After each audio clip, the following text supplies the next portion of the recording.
नमस्कार, beauty studio मराठीमध्ये पुन्हा एकदा स्वागत। तर आजच्या व्हिडिओमध्ये मी तुम्हाला अशा काही छोट्या टिप्स सांगणार आहे ज्या तुमची पर्सनॅलिटी इंप्रूव्ह करतील, पर्सनॅलिटी डेव्हलप करतील आणि तुम्हाला खूप जास्त अट्रॅक्टिव्ह बनवतील।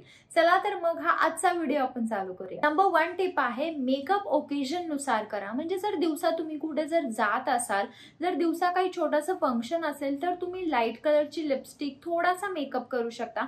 कधीही दिवसा डार्क मेकअप करायचा नाहीये, डार्क लिपस्टिक लावायची नाहीये। जर तुम्ही रात्री कुठे तर जात असाल तर रात्रीच तुम्ही हेवी मेकअप करू शकता। दिवसा हेवी मेकअप खूप जास्त ओव्हर दिसतो, त्यामुळे दिवसा हेवी मेकअप टाळा। जर तुम्ही छोट्या फंक्शन्सला जात असाल, जर तुम्ही जॉब इंटरव्ह्यूजला वगैरे जात असाल तर तुम्ही एकदम नो मेकअप लुक क्रिएट करा। कॉलेजला जात असाल तर काही जास्त मेकअपची गरज नाहीये। जर तुम्ही ऑफिसला जात असाल तरी देखील तुम्ही नो मेकअप लुक क्रिएट करू शकता, पण ओकेजन नुसारच मेकअप करा। नाहीतर तुम्ही कोणत्याही ओकेजनला जर डार्क मेकअप करून गेला तर तो खूप विचित्र दिसणार आहे। नंबर 2 आहे आपण जेव्हा कुठेही जातो तेव्हा फर्स्ट इम्प्रेशन असतं ते म्हणजे आपला परफ्यूम। आपल्या साइडून कोण जरी पास झालं तर त्याचा परफ्यूम जर मस्त असला तर आपल्याला तो पर्सन, तो व्यक्ती तो आवडतो। त्यामुळे फर्स्ट इम्प्रेशन असतं परफ्यूम। त्यामुळे नेहमी छानसा परफ्यूम तुमच्यासोबत कॅरी करा। तुम्ही कुठेही जात असाल तरी छोटा परफ्यूम डिओ कॅरी करा। आजकाल पॉकेट परफ्यूम खूप जास्त आलेले आहेत मार्केटमध्ये। तुम्ही पॉकेट परफ्यूम वापरू शकता किंवा पॉकेट डिओ वापरू शकता, पण तुमच्यासोबत नक्की कॅरी करा। एक गोष्ट लक्षात ठेवा, कधीही डार्क कलरचे असे परफ्यूम वापरू नका। नेहमी असे लाईट कलरचे परफ्यूम वापरा। डार्क कलरनी थोडं जास्त म्हणजे इम्प्रेशन नाही चांगलं पडत। नेहमी स्वीट, फ्लोरल असा फ्रुटी वाला परफ्यूम तुमच्यासोबत कॅरी करा जर तुम्ही लेडी असाल तर। जर तुम्ही मेन असाल तर तुम्ही नॉर्मल डार्क परफ्यूम कॅरी करू शकता। नंबर 3, जसं आपण आपल्या फेसला मॉइश्चरायझर लावतो तसंच आपल्या बॉडीला पण मॉइश्चराइज ठेवणं खूप गरजेचं असतं। बरेचदा असं होतं ना की आपण कुणाला तरी बघतो आणि त्यांचे हात खूप जास्त रफ असतात, अशी स्किन निघत असते आणि त्यांचं जे इम्प्रेशन असतं ना ते खूप खराब पडतं। त्यामुळे जसं तुम्ही तुमच्या फेसला मॉइश्चरायझर लावता, बॉडीला पण ऑल सीझन एक चांगलं बॉडी लोशन घ्या आणि प्रत्येक सीझन बॉडी लोशन लावा। म्हणजे असं नाहीये की फक्त थंडीतच बॉडी लोशन लावायचं आहे, तुम्ही ऑल सीझन तुमच्या बॉडीला बॉडी लोशन लावलंच पाहिजे, नाहीतर तुमच्या बॉडीची स्किन खूप जास्त रफ आणि थिक होते। जर तुम्हाला तुमची बॉडी खूप जास्त रफ वाटत असेल तर तुम्ही साखर ॲज अ बॉडी स्क्रब म्हणून वापरू शकता। तर साखर जितकी आपल्या आतून चांगली नाही तितके स्क्रबसाठी खूप बेस्ट आहे। म्हणजे जर तुम्ही साखर नुसती घेऊन तुमच्या बॉडीवर अशी रब केली तर तुम्ही एका यूजमध्ये बघू शकता की साखरेने ना बॉडी इतकी सॉफ्ट आणि ग्लोईंग होते ना की विचारूच नका। तुम्ही नक्की एकदा बॉडी स्क्रब साठी साखर ट्राय करून बघा। नंबर 4 टिप आहे ती आपल्या ओठांसाठी आहे। जेव्हा आपण बोलतो तेव्हा सगळ्यात पहिले इम्प्रेशन असतं ते आपल्या ओठांचे। जर आपले ओठ खूप ड्राय असतील, असे चॅप्ट असतील तर ना आपले इम्प्रेशन अजिबात चांगलं पडत नाही। आणि हे फक्त मुलींसाठी नाहीये, हे मुलांसाठी पण आहे। तुम्ही तुमच्या लिप्सना मॉइश्चराइज करा, लिप बाम लावा। जर खूप जास्त ड्राय रफ लिप असतील तर तुम्ही रात्री झोपताना तूप लावू शकता। जर अजून देखील खूप जास्त ड्राय असतील तर तुम्ही ना जेव्हा पण तुम्ही ब्रश करता तेव्हा नॉर्मल टूथब्रशनी फक्त एकच स्लाइड तुम्हाला टूथब्रशनी फिरवायची आहे। तुम्ही असं स्क्रब करू शकता। तुम्ही स्क्रबसाठी कॉफी पण वापरू शकता आणि साखर देखील वापरू शकता। जर खूप जास्त ड्राय लिप्स असतील तर ही रेमेडी नक्की करा आणि तुमच्या लिप्सला नेहमी मॉइश्चराइज ठेवा। लिप बाम लावा, नाहीतर तूप लावा। नाही तुम्ही कोणतंही मॉइश्चरायझिंग म्हणजे जर तुम्ही नॉर्मल जे फेस मॉइश्चरायझर असतं ते जरी तुमच्या ओठांना लावलं तरी चालेल, पण लिप बाम लावलं तर बेस्ट आहे। पण जर तुम्हाला लिप बाम घ्यायचा नसेल तर तुम्ही नॉर्मल मॉइश्चरायझर पण लावू शकता। नंबर 5 आहे बॅड ब्रीथ आणि बॅड ओडर। जर कुणाला येत असेल तर त्याची पर्सनॅलिटी ना खूप खराब दिसते। म्हणजे आपण अशा लोकांच्या जवळही थांबत नाही।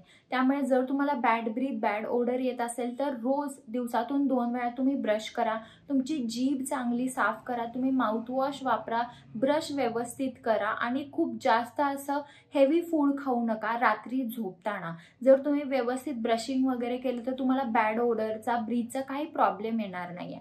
जर तुम्हाला माहित नाहीये तुमच्या दातांची काळजी कशी घ्यायची तर ऑलरेडी मी त्याच्यावर एक व्हिडिओ बनवला आहे, तो जाऊन तुम्ही बघू शकता. नंबर 6 आहे नको असलेले केस काढा. म्हणजे जर तुमच्या चेहऱ्यावर खूप जास्त केस असतील, तुमचे अप्पर लिप्स असतील, तुमच्या हातांवर केस असतील तर ते सगळे काढून टाका.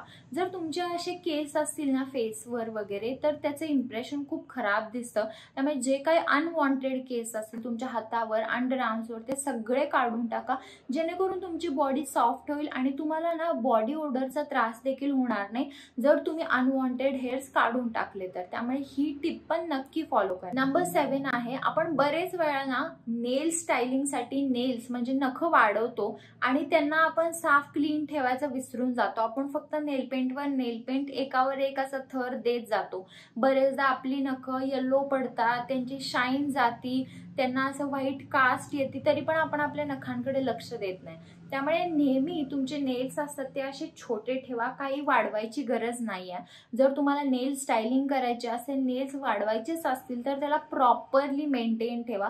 रोजच्या रोज तुम्ही तुमचे नख साफ केली पाहिजेत. म्हणजे तुम्हाला सकाळ दुपार संध्याकाळ तुमची नख साफ करायची, कारण नखांमध्ये आपल्या घाण जाऊन बसते आणि ती परत आपल्या पोटात जाते आणि ते जे इम्प्रेशन असतं ते खूप खराब असतं. म्हणजे जरी तुम्ही नेल पेंट लावा नाहीतर नाही लावा, पण तुमची नख साफ असली पाहिजेत. बरेच जणांना नख अशी चावायची सवय असते, तर जे तशी नख चावतात ना त्यांची नख वाढतच नाही, त्यांची खूप छोटी छोटी नख असतात. तर ही सवय जरी असेल तरी बंद करा, ह्याचं देखील एक बॅड इम्प्रेशन पडतं. नंबर 8 आहे तुम्ही कोणताही लुक घाला, तुम्ही ट्रेडिशनल वेस्टर्न वेअर कोणताही लुक कॅरी करा, एक अशी ॲक्सेसरी घाला जेणेकरून तुमचा जो लुक असेल ना तो खूप छान दिसेल. म्हणजे तुम्ही एक अंगठी घालू शकता, तुम्ही कानातले वेगळे घालू शकता, ब्रेसलेट, वॉच, काही स्टाईल करा, पण जे तुम्ही ॲक्सेसरी घालता ना त्याच्यामुळे तुमचा जो ओव्हरऑल लुक पर्सनॅलिटी असते ती खूप जास्त उठून दिसते किंवा तुम्ही म्हणू शकता वेगळी दिसते.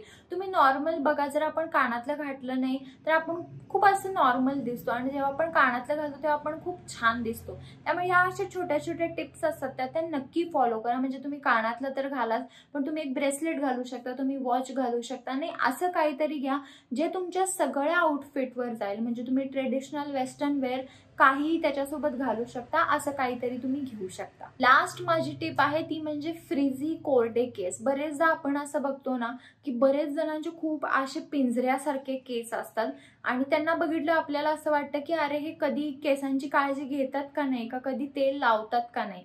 तर अशी चूक करू नका, ह्याचं इम्प्रेशन खूप खराब पडतं.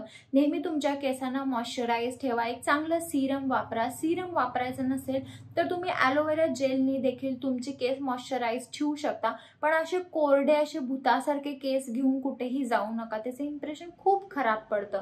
तुमचे केस कसे सॉफ्ट स्मूथ करायचे हे बघा, काय काय लावल्यानंतर केस सॉफ्ट स्मूथ होतील त्या रेमेडीज ट्राय करा. मी भरपूर जादा केसांवरचे व्हिडिओ केले, ते तुम्ही चेकआउट करू शकता. पण केस तुमचे जर असे खूप कोरडे असतील तर त्यांना प्रॉपरली मेंटेन करा. रोज तर आपण पार्लरमध्ये जाऊ शकत नाही, पण जेव्हा पण तुम्ही हेअर वॉश करता तेव्हा सिरम लावा, ॲलोवेरा जेल लावा आणि त्याला प्रॉपरली मेंटेन ठेवा. तर ह्या होत्या काही ग्रूमिंग टिप्स तुमची पर्सनॅलिटी डेव्हलप करण्यासाठी. या छोट्या छोट्या टिप्स ना खूप मॅटर करतात. म्हणजे जेव्हा आपण कुठे जातो आणि आपण ह्यातली एक जरी चूक काही केली ना तर आपलं इम्प्रेशन खूप खराब पडतो. त्यामुळे ह्या ज्या सगळ्या ग्रूमिंग टिप्स आहेत त्या रोजच्या रोज फॉलो करा. स्वतःच्या बॉडीला मेंटेन ठेवा, केसांना, आपल्या बॉडीचा प्रत्येक एक पार्टची काळजी घ्या आणि जेव्हा आपण सगळ्या पार्टची काळजी घेतो त्यांना व्यवस्थित मेंटेन ठेवतो, ऑटोमॅटिकली सगळे पार्ट व्यवस्थित दिसतात आणि आपण इनर ग्लो म्हणतो ना तसा आपल्याला ग्लो येतो. त्यामुळे ग्रूमिंग टिप्स या सगळ्या फॉलो करा. जर तुम्हाला काही शंका असतील तर तुम्ही मला कमेंट बॉक्समध्ये विचारू शकता आणि जर व्हिडिओ आवडला असेल तर व्हिडिओला लाईक करा, शेअर करा आणि चॅनलला सबस्क्राईब करायला विसरू नका. चला तर मग आपण लवकरच भेटूया एका नवीन व्हिडिओमध्ये. तोपर्यंत काळजी घ्या. बाय.